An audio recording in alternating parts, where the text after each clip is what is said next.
Taliwas sa nagaganap na tensyon sa pagitan ng China at Pilipinas kaugnay ng territorial dispute, patuloy ang ugnayang pangkalakalan ng dalawang bansa. Kasalukuyang nananatiling masigla ang palitan ng kalakal ng magkabilang panig. Para sa detalye, babalitaan tayo ni George Bandola. Taliwas sa mga obserbasyon, wala pang masamang epekto sa pagnenegosyo ang sigalot sa pagitan ng China at Pilipinas. Ayon sa Philippine-Chinese Business Council, ang China pangaraw ang nagsusulong ng mas maigting na ugnayan sa sektor ng kalakalan at kung papaano mailalayo ito sa isyu ng politika.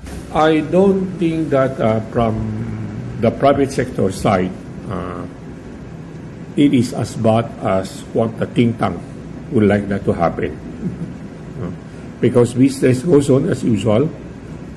If you go to the Chinatown, the new Chinese are still there.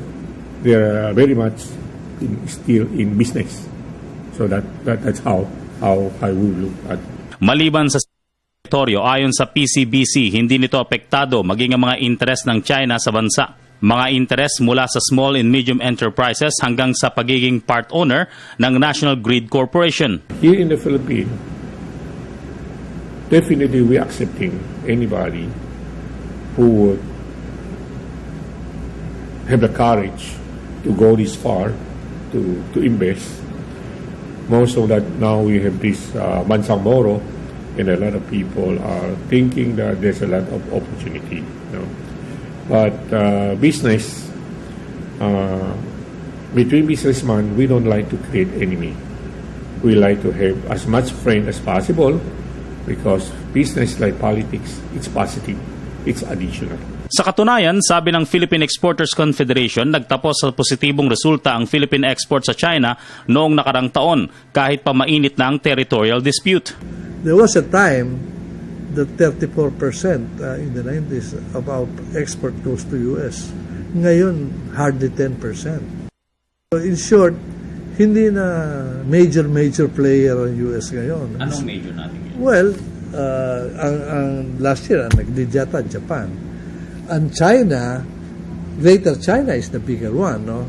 Kasi alam mo naman, Greater China is the mainland, Taiwan, Hong Kong, Macau.